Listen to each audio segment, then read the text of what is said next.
and welcome to Spaced Out. I'm Sarah Bagan, and joining me today is an exciting guest, Dan Hayes, the co-founder and CEO of VRCO Flying Car. Now, I'm super excited about flying cars, and this is the very first that I've come across as a British-based company. Welcome, Dan, to the show. Great to have you here. Great to be here, and thank you for inviting me onto your show.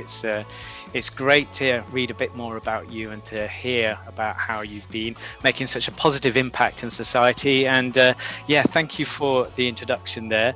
I think I just want to clarify something here, and that's really the notion of a flying car. I think there's a wide understanding of what exactly that means out there, and some of the connotations are really positive, you have. Some of them are not so positive, and we've actually 2 or 3 years ago we had people raising their eyebrows and liking it to bang bang, and I think one of the things that we need to be aware of now is that the European Air Safety Authority, EASA, and the CAA have made it very clear that they are going to allow these types of aircraft, and this type of aircraft is an electric vertical takeoff and landing aircraft, to now fly over urban landscapes, a city, whereas helicopters and other types of aircraft are not permitted to fly over cities unless you're very high or you're an emergency services type vehicle. And so the original concept back in 2016 and before is that you would need to have some sort of craft that could fly and it could go on the road in restricted airspace. So that's where the real notion of a flying car, I think, came from. It was the restrictions within air traffic and airspace management. However, all of that is falling away, and it makes a lot of sense, therefore, to actually just fly from wherever you can, your origin, directly to your destination. That means that the type of aircraft will be more efficient. When it's up in the air, it's going to be something that doesn't have a chassis and a wheel structure and all those kind of things, a wing with a car underneath it. And when it's on the ground, it won't be a car with a wing on it. So we're actually designing something that's evolved into being a purebred EVTOL high-performing aircraft now. And that's what VRCO is doing, which is based in Derby, opposite the Rolls-Royce test facility. We've got a great heritage of aerospace engineering on our doorstep, and we're very lucky to be here. And just another thing that you mentioned there is other UK businesses. And I think we are really fortunate, as I say, to have that heritage. Rolls-Royce are now involved in supporting this type of development. So they're doing electric, power train systems, you would call them. And they did an acquisition a couple of years ago of the Siemens business that had focused on those types of developments.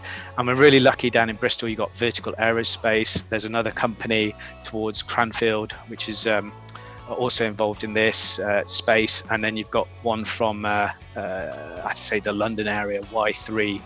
So it's a real hotbed of activity in the UK, which is great, and we welcome all of that. I wouldn't even call it competition, because we all have our different niches and focuses. And then globally, there must be now over 200 companies involved in this space. What makes your vehicle different to the others?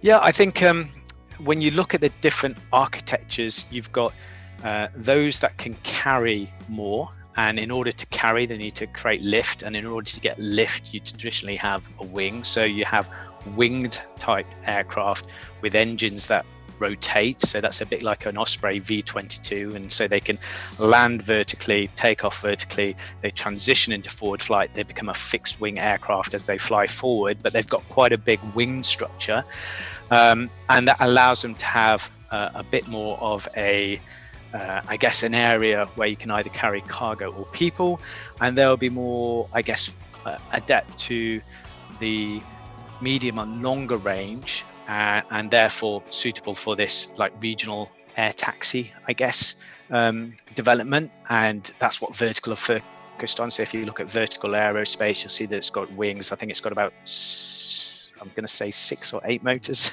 on the configuration, and they transition so they can go vertically or horizontal.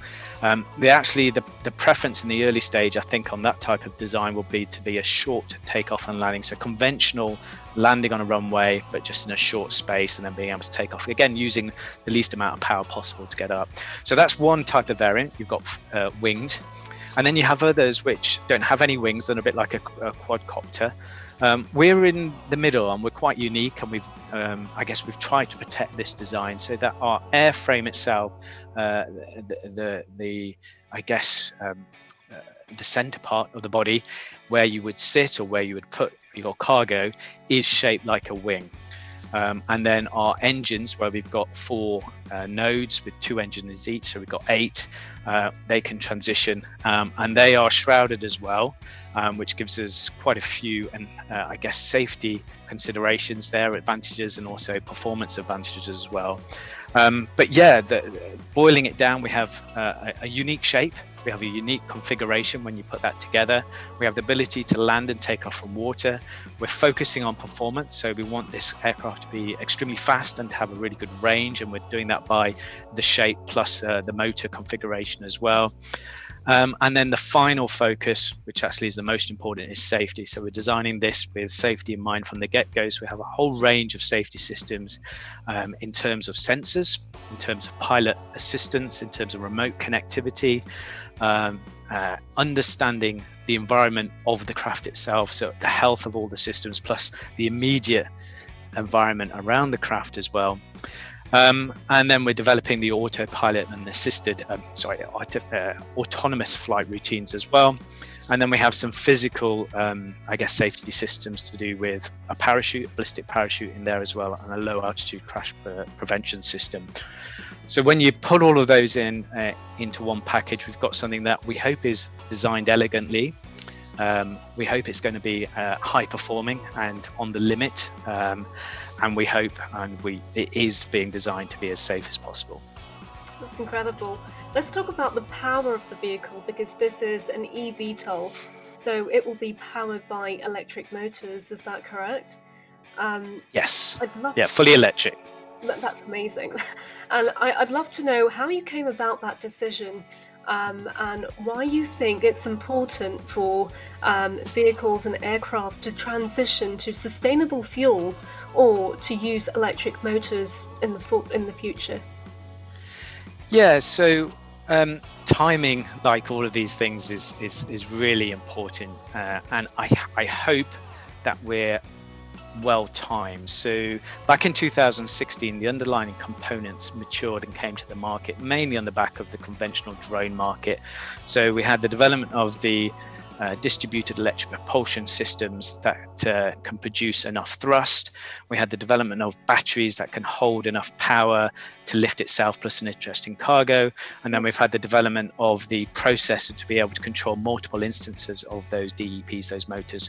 And that all came to, maturity at the same time in 2016. And that was the real catalyst for, looking at this very seriously, and we took our findings and we went to the University of Derby and the Institute of Innovation and Sustainable Engineering there, which has a whole range of packages which were underwritten by the ERDF, the European Regional Development Fund. So we're really fortunate to have their expertise paid for by Europe in that instance back in 2017. And we had our initial feasibility studies undertaken to say, are we barking mad, or is this actually theoretically feasible?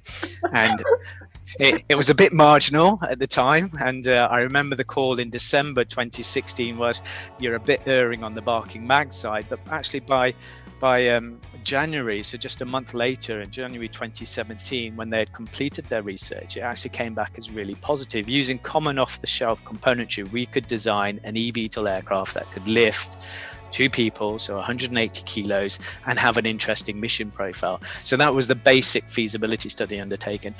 Because it came back positive, it led into a power optimization study, and some of the questions that you posed there were answered in that study, which is pure battery power the right solution? And we're comparing that to a hybrid being some sort of internal combustion engine that would power a generator, which would then fuel into into electric system as well. So a combination of electric and internal combustion engine. So that was one architecture that was put under the microscope. And then we also looked at hydrogen, and then we looked at conventional powertrain systems at that time. Clearly from a two perspectives, one from sustainability and I guess environment, sustainability and governance ethos. So we're doing this because we want to be part of sustainable air travel, and the cleanest way to do that would be with an electric powertrain. If you had a hybrid, then clearly you're still going to have liquid fuel, and in fact you may have a bit of range advantage there, but you're still going to have the maintenance, the overhead, all of the, I guess, the operational costs that are associated with an internal combustion engine, plus the carbon footprint of that. So we didn't actually see that as being that of a step change. Well, it didn't provide the step change that we're looking for. Plus, when we looked at the lithium ion batteries that were available there, and we looked at the trend of development, it became really clear that by 2020, i.e. now, we would see a like for like in terms of power to weight densities. And we're forecasting by 2023, actually, pure electric systems would have more than enough power advantage in terms of energy per kilogram. And so far, that trend is still there.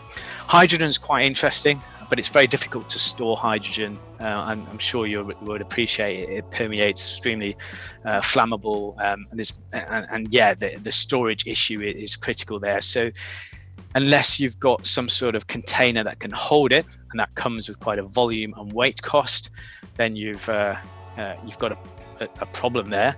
So the other opportunity is to crack it, but what are you cracking it from? So producing hydrogen at the source of consumption, or the source of usage, and then you've got a storage problem, weight problem, plus the energy used to convert it from whatever it is, water or gas or any other fuel. That system will carry a weight and will take an energy cost as well. It does seem to present some range advantages when we look at a hydrogen hybrid power architecture, but those complexities with the costs, and then looking at the infrastructure, and i.e. refueling, we just thought it's better to be pure electric at this time, and we're designing and building for pure electric by 2023. So to answer your question succinctly, the maturity of electric drive systems is on trend. The simplicity is there. The maintenance and total cost of ownership is going to be much more economically viable and feasible for that type of system as well. Yeah. And then when you underpin the sustainability and the carbon footprint, which actually is the first thing we looked at, it is the hands down winner. It's amazing. And I'm really interested to know, in the future, you keep mentioning 2023, that's when everything's going to take off. So what kind of laws are there around flying cars, and when do you think policies would be approved for flying cars to take off in the air? Yeah, so let's break that down and unpack it. Yeah. So at the moment we have light aircraft. Yeah. And those light aircraft are regulated according to their weight, and also according to the number of engines they have, and also the type of aircraft, so whether it's a fixed wing or rotary wing.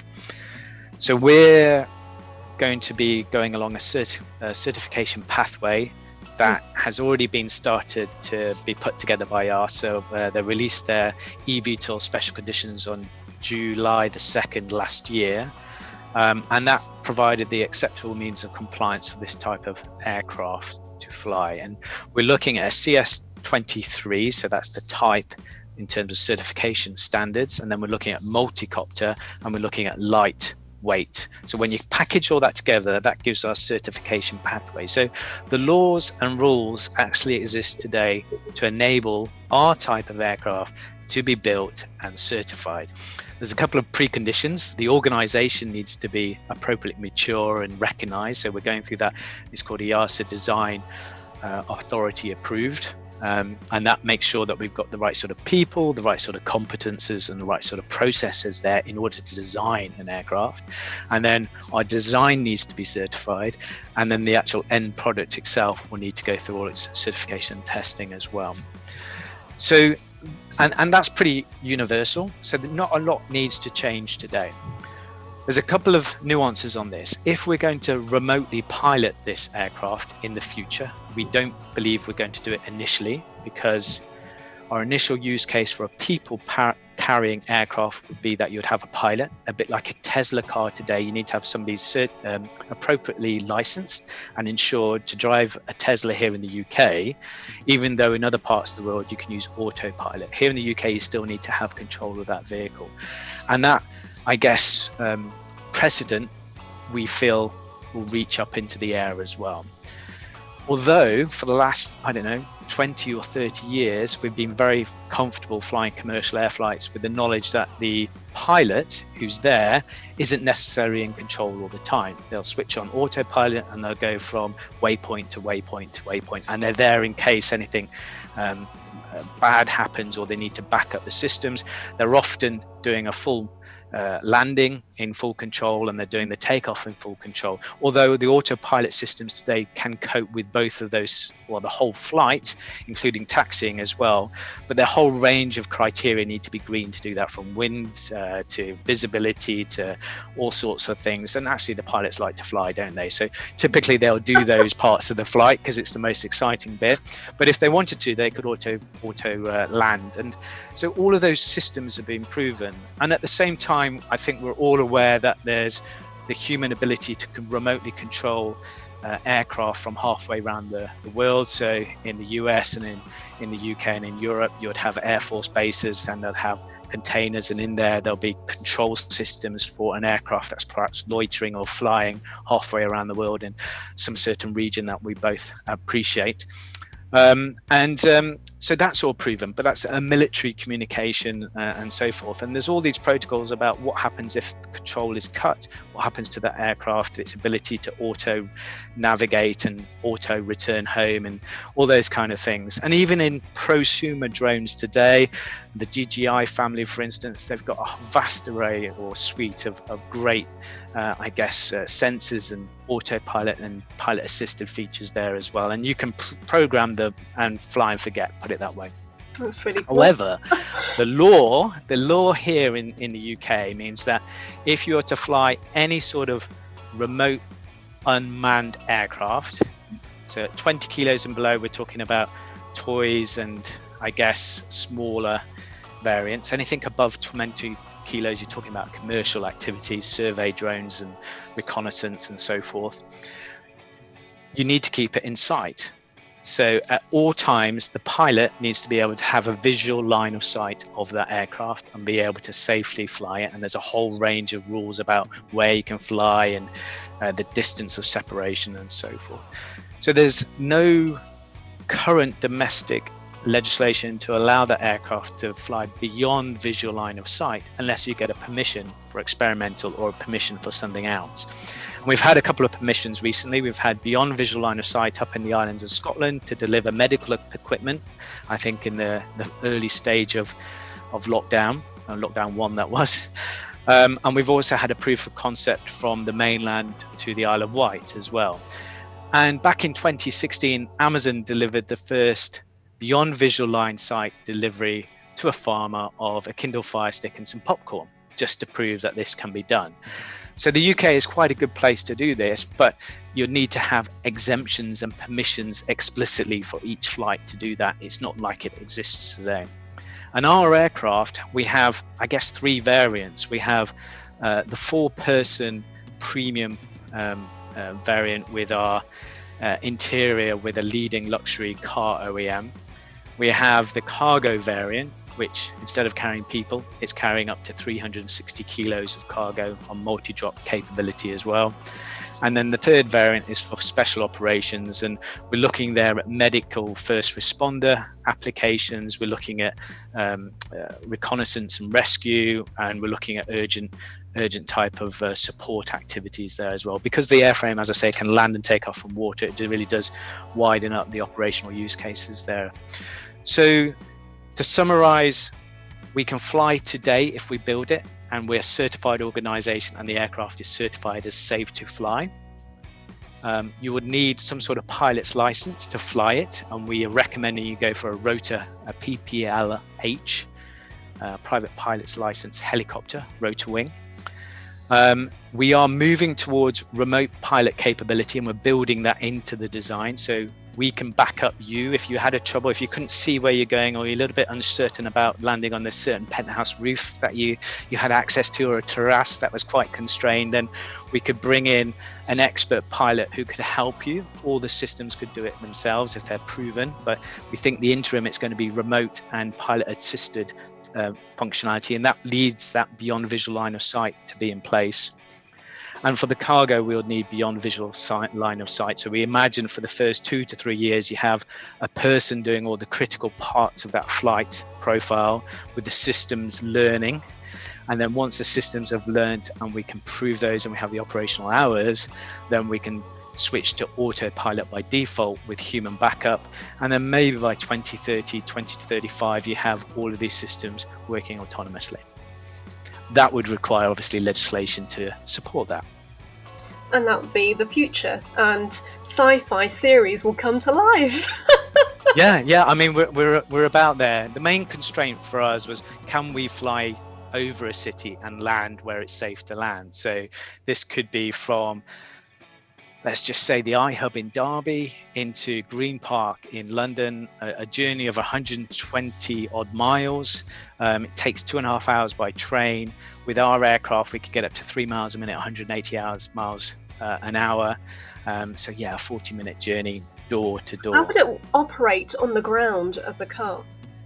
Yeah, so that bit, we're not doing the car bit. So it would land on gear, landing gear. Mm-hmm. Within the landing gear, we have wheels with direct distributed electric propulsion on there, so separate motors in there, which allow us to taxi off a TLOS, a takeoff and landing pad, or a helipad. We can taxi off so it becomes clear as quickly as possible, and you can then recharge or resupply next to it on an apron, a bit like at a conventional airport.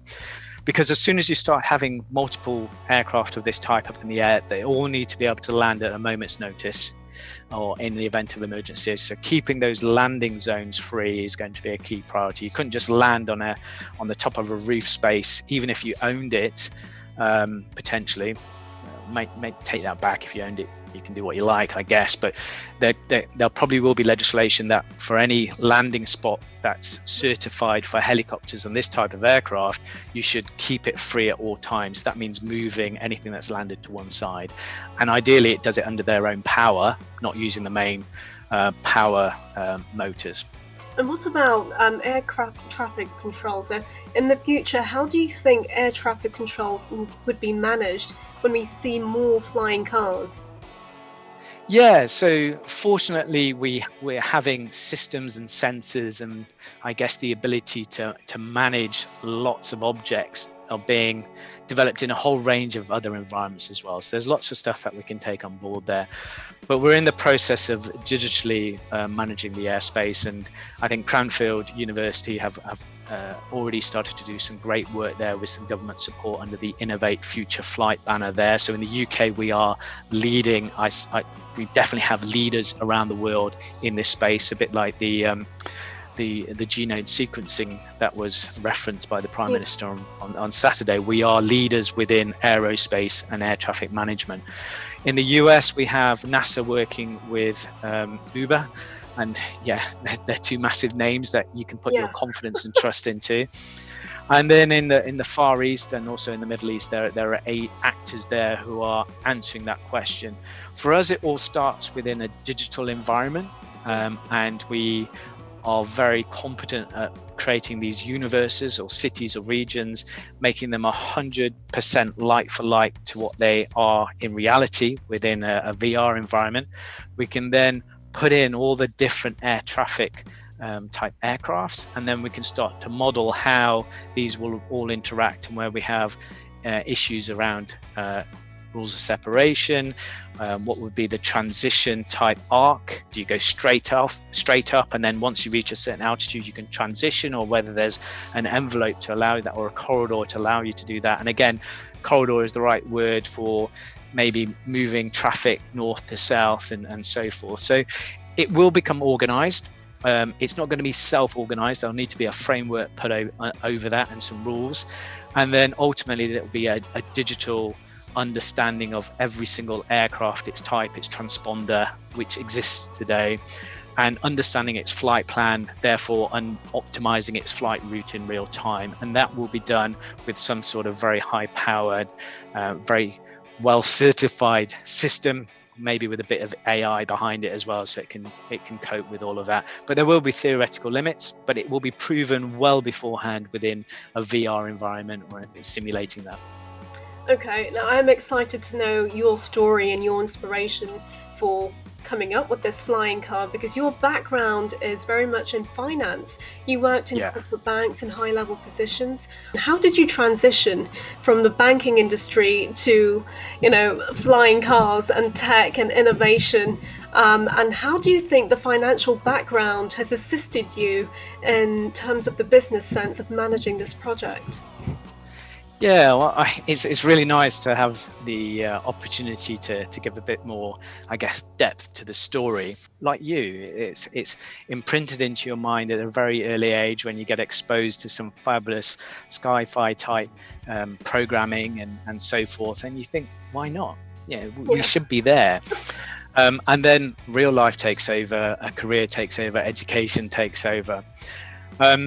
I've been really fortunate, as you kindly pointed out there. I've had the opportunity to live and work in Japan for a few years, which was absolutely wonderful. It's a fabulous culture where you have all those traditional values, respect for property, respect for nature, respect for each other, whilst at the same time very innovative and very embracing of change. And those values coexist really well when perhaps that they shouldn't. And I learned a lot about what's more, different economic models and what truly is important. And for Japanese, it's all about the service. It's about what the impact is to the communities. So sustainability is a massive driver to their choices over there, and cost is not the important thing. Whereas over here in the UK, I think, or in the Western world, we have a capitalist type of upbringing, and we focus on profit and costs at the forefront.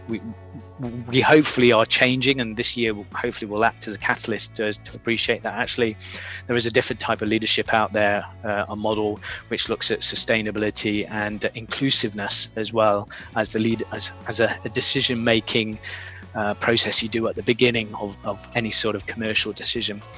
I'm rambling a little bit there, but I've had these opportunities. I also had the chance to go and live in Switzerland for 3 to 4 years as well.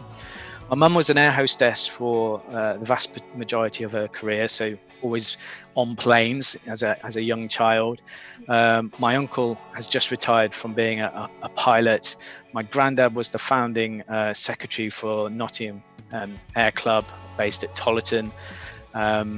And so flying has always been, I guess, in the gene pool. I was thinking about going into the RAF. I was part of the RAF cadets at that time, but for whatever reasons, I went more into the corporate direction. And in hindsight, maybe that was a good thing, given the conflicts that we've had since then. I've had some really good experiences and some good heritage, I guess, there.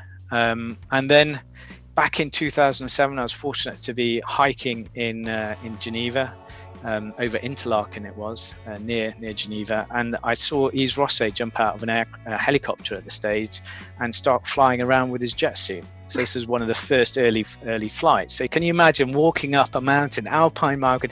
You've got the cows literally with the bells dinging. You've got meadows. You've got spring, and you've got the glaciers in the background. And then all of a sudden you look up and you see Iron Man just going at your eye line, flying through a valley. And you go, "What's just happened? I have literally been transported into the future."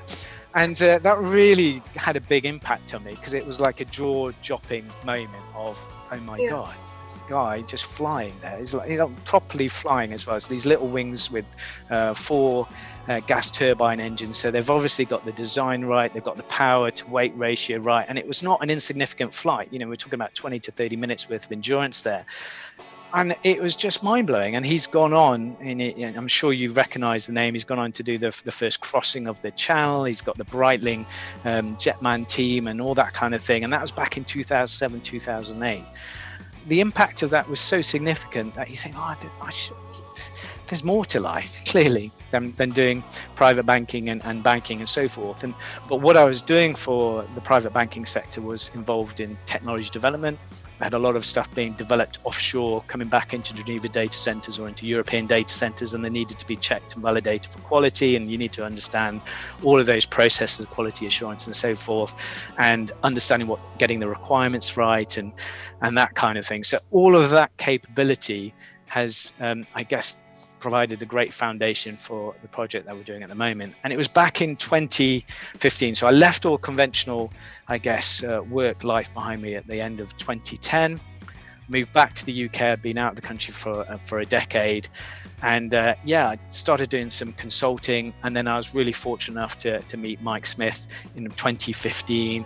And then in 2016, I had this heart-to-heart with him saying, I really want to be doing something that's tangible. I want to be making something that has a good positive social impact that can allow us to it's the tangibility. Having been in services so long, I wanted to make something. And I'd been designing and looking at a specific design where you could take a hub or a center of a motor with the blades. Those blades could also be wheel spokes. You could then lock it into the rim, which would be a shroud. And I was talking about that concept with him. So at that time, as I say, we were looking at something that would drive on the road, but then could, I guess, transform into being a motor that could provide lift with blades. And that was the original conversations back in 2015, 2016. Came up with the idea for a flying car a few years ago in Ghana, when I was telling you, coughing in Ghana from my morning run. Something that you do as well, actually. You're very much in touch with nature, and you grew up in, is it Derbyshire? Yeah, the business is based in Derbyshire, and I grew up in Nottinghamshire, and I refer to both of those as the Shire, a bit like Hobbit land. So there is life above Watford Gap or north of Watford Gap, and there is in fact an incredible industrial culture around here. I mean, it is the Midlands engine, I think it's termed, but you've got Rolls-Royce, you've got Boots, you've got Experian, you've got JCB, you've got some real FTSE 100 companies just within 50 miles of where we are. And then you have the wonderful natural assets of Derbyshire with the Peak District, Nottinghamshire with the forests that are left, unfortunately, and that's the right way of phrasing it. But still, we're in a very beautiful part of the world, and because we're centrally located in the Midlands, it means that it's very easy to get around the country. So it's great from a business perspective, and I would encourage any business that is looking at places to locate to consider. I think Derbyshire has a lot of incentives on the plate at the moment, and then with the M1 going straight through it, it's very easy to move. And then when you look at the work-life balance and the quality of the life outside of work, as I say, with the Peak District and Chatsworth House and just fabulous places all around, then it becomes quite a compelling case. How has being around nature and indulging in the wilderness that you have at your doorstep, how has that impacted your business decisions or the way you conduct business?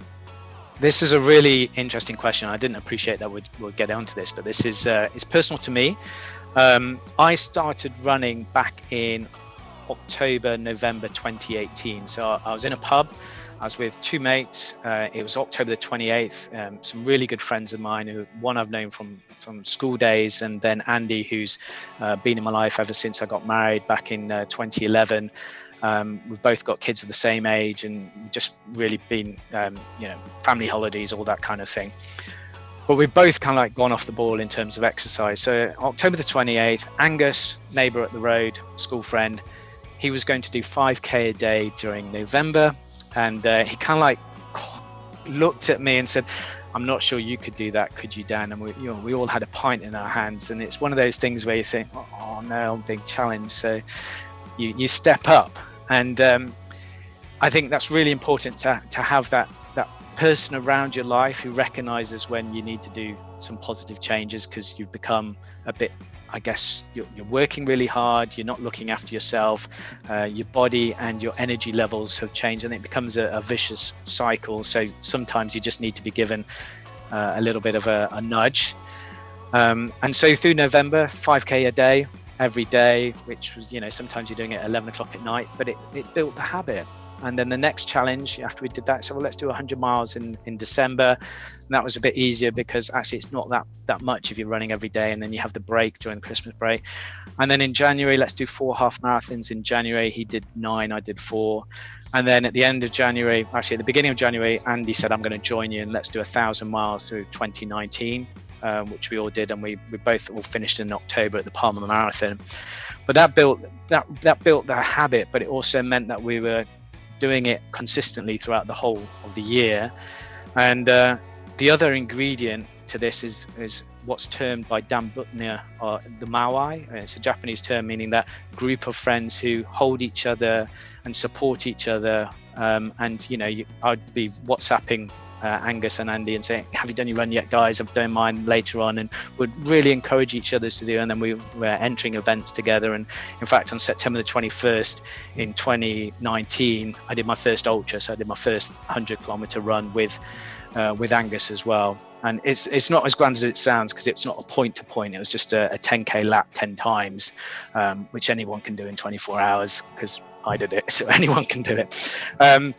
But it just meant that you go through that year having that health and fitness, and I'm so pleased I did because obviously it's allowed me to be prepared for this year. But what does that mean to business, and what does that mean to answer your question? Well, I think it's probably been the single most important thing I've ever done in my life. And the main reason is after about half an hour to 40 minutes of running, my left hemisphere, right hemisphere, left, right, then the breathing, you run as high, you get the endorphins going, and then you have, it's almost like running meditative effect of transcendence, whatever you want to call it. But my mental cognitive capabilities just seem to be amplified to a level where I can have those crucial conversations in my mind. So we all have those things that we're putting off or we need to address. And sometimes we can address them in an emotional way that leads to a deterioration of relationships, or we can have a crucial confrontation to enhance and preserve relationships. And getting your mind into the right state of mind to be able to address whatever it is in a positive way, but not to be taken advantage of. Communicate what you think is the right thing to do, have it backed up by rational logic, and if that isn't there, a gut feeling that you can explain. That is provided to me by doing exercise. And if I do it within nature, and yesterday I was fortunate enough to go for quite a long run with a friend, and we went up through a country park and down to the River Trent, along the River Trent, back through another country park. And it was a really good run, about 2.5 hours, 3 hours. So you can imagine that we were in it. But the last hour of that, I was a bit isolated myself because I was talking about, in my mind, I've got a big thing to be doing today. It just energizes you and allows you to address these things. And some big decisions we've had to make, one of them you've already highlighted, is the power architecture. So imagine making that decision in 2018. Today it's a simple decision, it's the right thing to do, but 2017, 2018, it was quite marginal. Another big decision that we've had to make is over governance, over appointments, over people.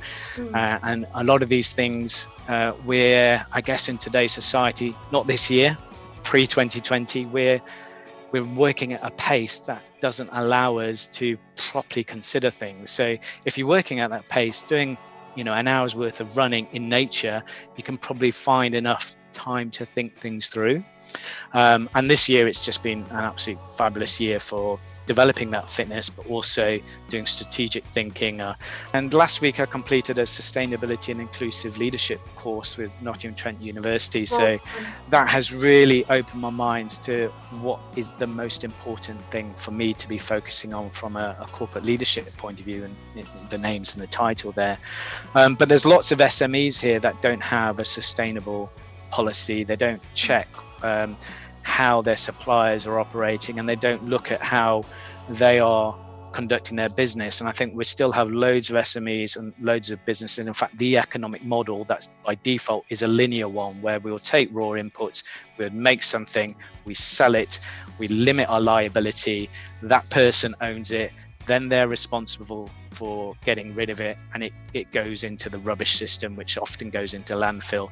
And we're not having a circular economy here where things are properly appreciated, and at the end of their life they're properly recycled and all the raw input materials are put back. So businesses are not yet, especially at SME levels, not yet working with this circular economy mindset.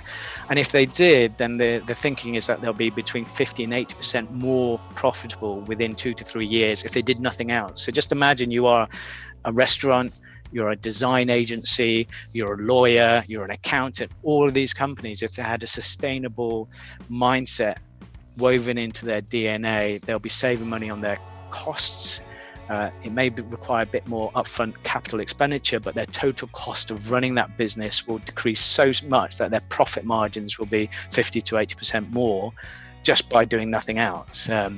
But it needs to be addressed, and that's why the NTU, again, Nottingham Trent University, underpinned by European Regional Development Fund, are doing this course for any SME to get their heads around. So I'm really pleased I've done that, and it's shifted my thinking. What stage are you currently at with the flying car, and how much are you selling it for, and how can people order it? Thank you. Yeah, great questions. So we're going through what's called our phased prototyping development process. So we take different scale models and prove the systems at those scales. At the same time, we have to develop all the flight system routines as well. And they have to, I guess you call it a software stack. That software stack has to evolve as we scale up, because obviously you're using a different scale of motor, different scale of blade, different scale of battery packs, different weight. The airframe design and footprint, not footprint, but its profile remains consistent. But again, we're scaling up, and there will be some aerodynamic I guess efficiencies which are not linear, so we just need to program that all in. So start at scale and then scale it up to a quarter scale, to a half scale, to a full scale.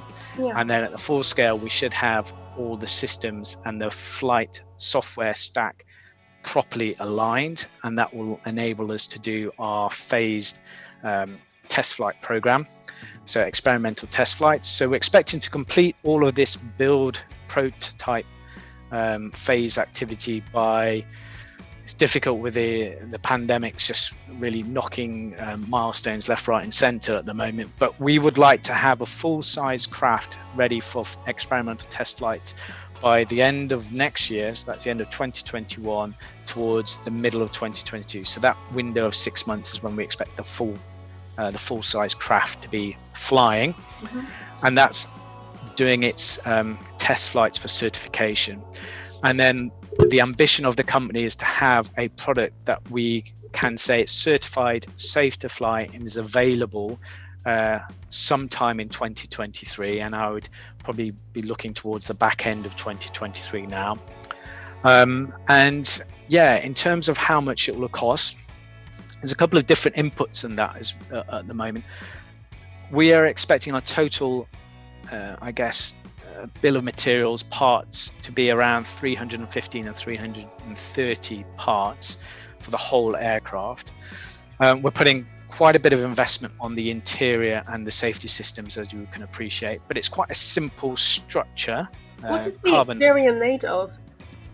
Yeah, so it's carbon fiber laminated composites. So we're infusing some of those with some additional materials in order to get some other advantages in terms of thermal management and strength to weight ratios as well. But yeah, quite a simple structure, and actually the simplicity is one of the reasons we're getting so much efficiency and performance from this type of aircraft when we've been doing the CFD, the computational fluid dynamic analysis within the digital environments. So that's quite good. And then when you look at an electric powertrain, again, it's relatively simple when you compare it to a gas turbine type engine, which could have 3,000 plus parts in it just alone. So we have a simple-ish powertrain system. So you've got all the wiring in between, you've got a lot of investment in the technology and the sensors, and then the HMI, the human machine interface, the controllers, those kind of things, they need to be quite carefully looked at.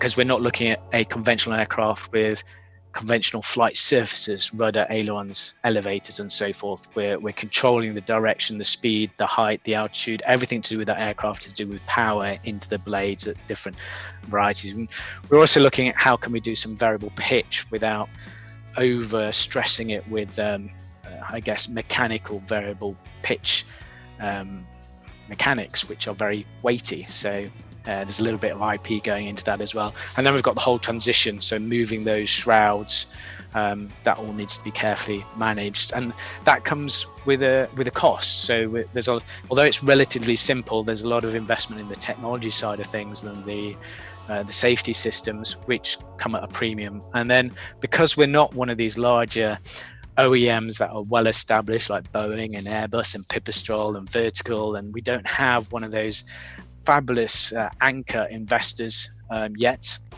That might be changing today. Yeah, we've got to be quite careful with our resources to date, and we've had to partner up. And one of the partners that I've alluded to is a great heritage brand with a lot of credibility out there. It's a leader on the road. And they are providing some design inputs into the interior, so it'll be a blank interior designed craft, which will appeal to those people who have a focus on the highest possible quality, and those who really appreciate design and the materials that are going to be put into that. And that again all feeds into the cost. So we'll have a base level of cost of goods sold.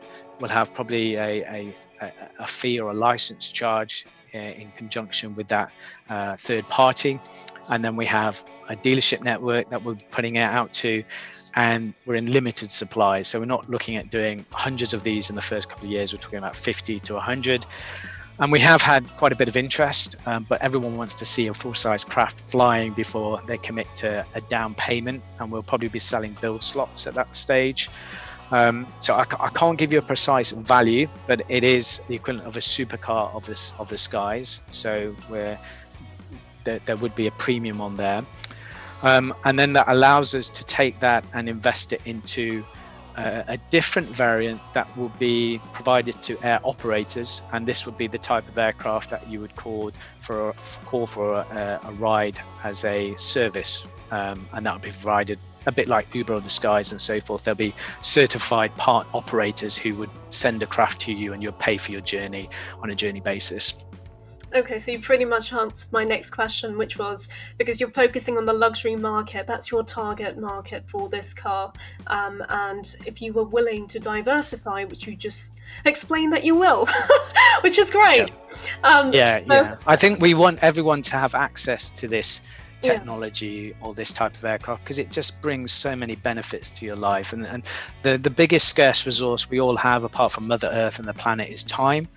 So being able to get from the Midlands to London, or from the city centre of London to Heathrow, and to be able to do that without any risk of interruption, so you're more relaxed and you're less stressful before a flight, and that journey is only going to take less than 5 minutes, and you could land next to your commercial aircraft or next to your the private aircraft that you're going to take intercontinental. Then that provides a lot of benefits. And as I mentioned, we've got quite a few large companies here in the Midlands, and a lot of them do international travel, but they all take a ground-based taxi to East Midlands Airport, whatever airport it is, and that takes time. It also has a capacity constraint. It also has a footprint associated with it. So being able to pick them up from their headquarters at JCB, take them to the East Midlands Airport private jet terminal, and to do that within 10 minutes, that provides a lot of advantages there. So we think there's going to be those people who have that lifestyle where they do have multiple homes internationally. They do fortunate enough to have a super or mega yacht, being able to get them to their nodes, their transport nodes, and get them to that type of vessel as like an air tender service is one really interesting use case.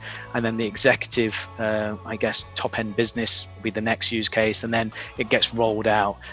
We won't have the scale, so we expect Uber will be providing that or the equivalent, and it'll be a bit like ordering Uber today. You can have the normal Uber, the XL, the XVIP, or whatever one. Will just be one of those choices within that portfolio, we would imagine. That's pretty cool. And is that what you deem the evolution? It's just a play on evolution. We think this is the biggest step change to human mobility that we'll see, definitely in our generation, but potentially I guess the equivalent is going from a phone to a smartphone. That's the kind of difference. So just remember when you had your Nokia 3110. I'm sure you can remember that, or No, if not, you've seen pictures. No sending people the wrong message by accident. Yeah, I know. But I mean, you used it for exactly those purposes. You had calls and you had texts. And now you look at someone's device now, they hardly ever speak on the phone. They're messaging, they're interacting with a whole suite of apps and that kind of thing. So the versatility and I guess the impact to our lives to be able to, I'm just going to see my mum, but she lives an hour away by car and you've got to plan for it. And actually that's only a 50-mile journey. You could do that 50-mile journey, as I say, at 3 miles a minute. You could be doing that in less than 20 minutes, couldn't you? So you'd be doing that in 15 minutes potentially. The craft lands at your home on the street where it's safe to, no roads, no trees, no overhead power lines. Maybe there's designated nodes that are just within a walk away. You might take an electric scooter to get there. You get into the aircraft, you do your longer journey now, you land in the garden or wherever it's going to be, and you spend more time with your loved ones or with the people that you're meant to be seeing rather than time in the car. And that's beautiful, and that's a great way to end this show. This has been incredible. Thank you so much, Dan, for your time. I'm so excited to see this. I can't wait for it to come out. I can't wait to ride in it. We'll be having some early previews, and we'll be doing some VIP events, of course, and we'd love you to attend those. And maybe we can do a ride in those on the early stage as well. So I can't give you a precise date yet, but no sometime worries. in 2023 we'd love to have you in Derbyshire. Thank you, definitely. I will be following your updates and looking forward to seeing the VCRO up in the air and being in it. And thank you so much. I'm going to wish you a beautiful day because I know you've got so much to do. And take care. Thank you. You too. Thanks a lot. Bye.